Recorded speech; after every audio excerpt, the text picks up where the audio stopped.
Hello there my fellow SimRig racers, and welcome to today's video. And we are jumping into RaceRoom Racing Experience to check out the all new 2021 DTM season car pack. This new update brings us all the teams and liveries from the 2021 DTM season as they moved across to the GT3 format, and it also includes a couple of new cars, the Ferrari 488 EVO GT3 and this wonderful McLaren 720S. So come and join me as we see how much fun we can have in the McLaren at the Norisring as we charge up through from the back of the field.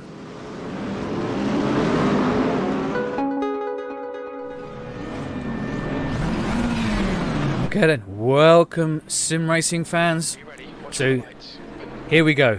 We're at the back of the grid of the Norisring in the wonderful McLaren 720S GT3. We've got 22 other racers to battle with to see just where we can finish. Right, here we go. This Norisring, this street circuit is a real... Ooh. He's still there. Clear left. Oh, there we go. It's a really compact, neat little street circuit that is a couple of very fast straights with two hairpins at either end. Oh, yep. Clear right. That can produce some brilliant racing. So let's have a little chat. First of all, let's start off with why we're racing GT3 cars in the DTM series. Well, at the end of 2020, with troubles with manufacturer interest in the big, expensive silhouette series that the DTM was known for, they had to look at making some changes, and they opted to go the GT3 route. Right side's clear. Initially they were going to be sort of like super GT3s, a lot quicker, a lot more powerful, but that idea was soon dropped in favour of just picking up the standard GT3 machinery that was out there, and instantly created a good healthy grid with a mixture of different cars.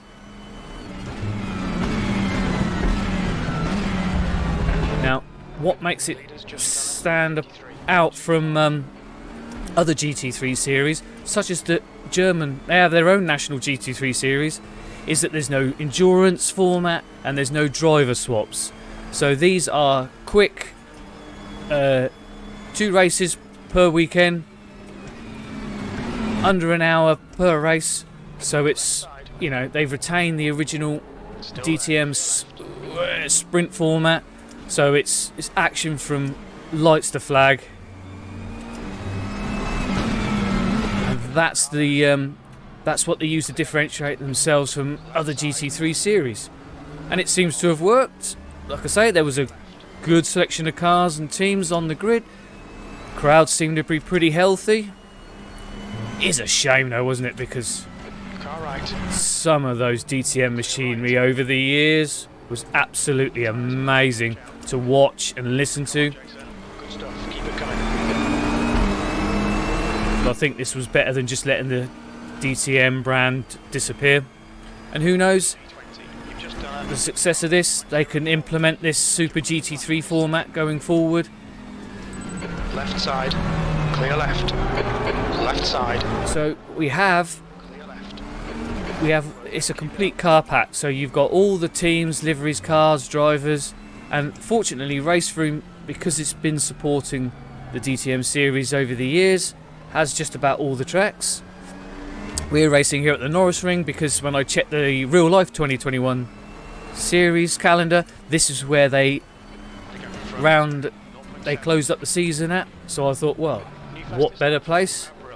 And this is another one of them circuits that if somebody told you about it, you think, how's that going to work?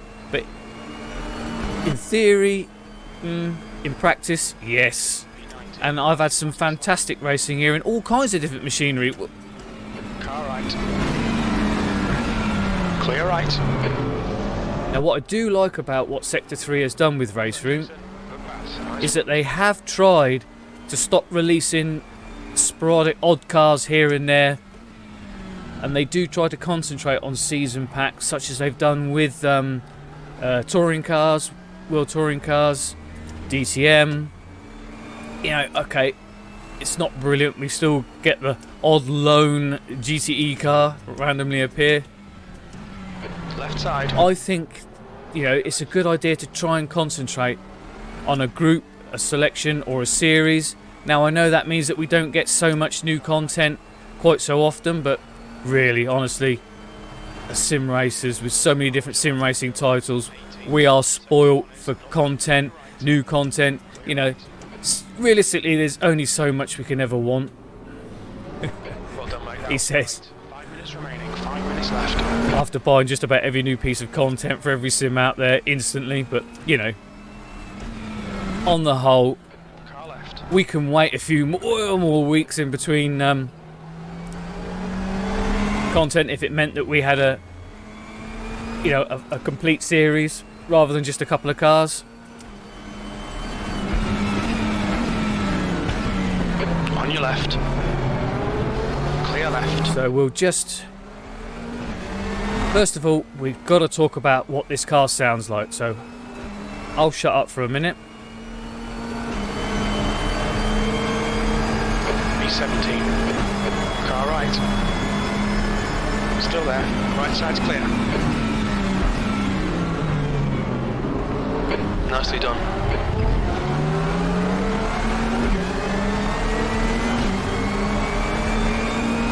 I didn't realise my race engineer was going to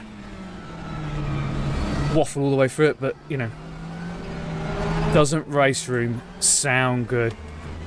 I know ACC has got one hand on that audio crown, but RaceRoom is certainly not going to let them get both hands and grab that crown away from them. This McLaren really does sound raw. So you get your headphones on, you whack that volume up, oh, it's a real visceral experience. 16th place. And what it does for the immersion, it's absolutely Car right. fantastic. Right side's clear. Good stuff. Keep it. The only, you know, you need that good sound experience though, because 0.9. yeah, RaceRoom is still on a DirectX 9 engine.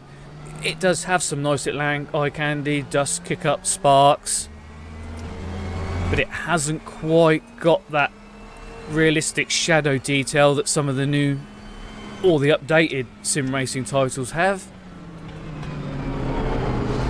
This is no ACC in the looks department, but it will run in VR and it runs really well.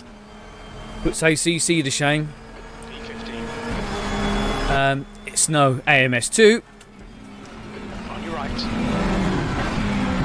Still there. Clear right. Really tight. Push, push, push. We can catch this car. But it is amazing what they're getting out of this title. But it's all the stuff around it that's so fantastic. In 2020, they completely threw away all the physics, force feedback, you know, elements of the game, the code. They just ripped it out, threw it away, and started from the ground up with a completely physics-based tyre and force feedback model. And what a transformation that was. That just took this sim racing title to a whole new level. I've got a Accuforce direct drive wheel. Oh, not having to rely on all those canned effects.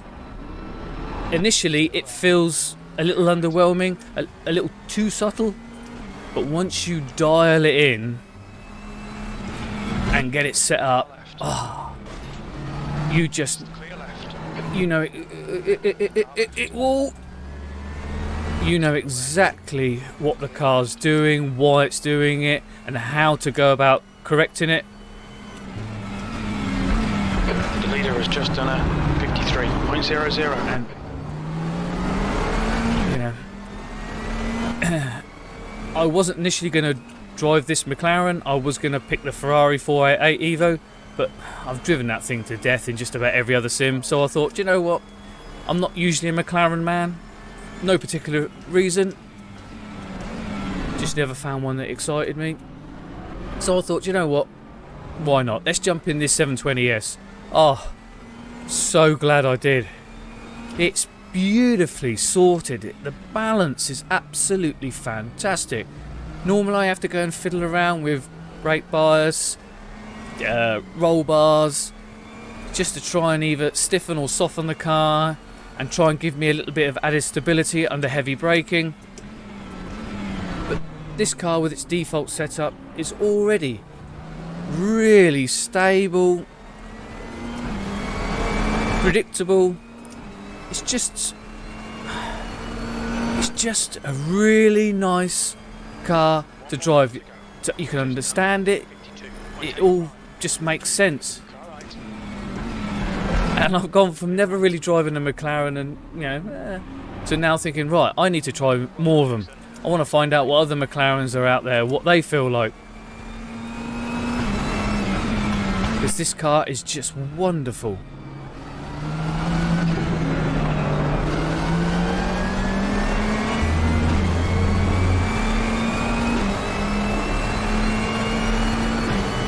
Absolute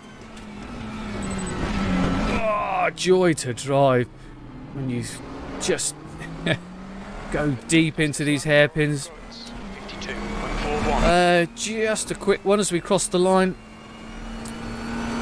AI. I run adaptive AI. I swear by it in RaceRoom. You do need to put the work in though. You do need to run a few qualifying and race sessions with a selection of different cars and categories to give the sim racing title a big enough database to work out your speed, your driving style, and it will slowly but surely match the AI to you. And after you've put a little bit of work in, the AI is absolutely fantastic. First time I raced these cars here, lapped the entire field. Now I know I've been babbling away for the last 10 minutes, so I am not fully committed, but where am I now? Somewhere in the middle of the pack. I've had to put some, I've had to do some pretty good braking to, outbrake for some passing manoeuvres. I've had to get clean exits to make sure that I can get a good run on the car in front. So, they've provided a good stiff battle. They don't do anything stupid. They're not, they are aware of you. I like the AI, adaptive AI in RaceRoom. Your mileage may vary, but I think it's very good, and it's up there with the best of the AI and the other sims, such as iRacing. Their sim, AI in their sim is very good. But again, that takes a little bit of work to set up. But I think it's worth it for the experience you get. I'm also using the, let me just pull over here out of the way, the wonderful Otter HUD. Fantastic addition to the sim. I have got a video about that, and a link to that will be coming up in the end screen. Engage limiter. I also took a look at the Mercedes GT4 car. Really enjoyed that. That was a real pleasure to drive, and that video will be coming up on the end screen. So, I hope you enjoyed my look at the new 2021 DTM cars and a general little chat about RaceRoom in 2022. And I'll see you out on track in the next one. Bye bye.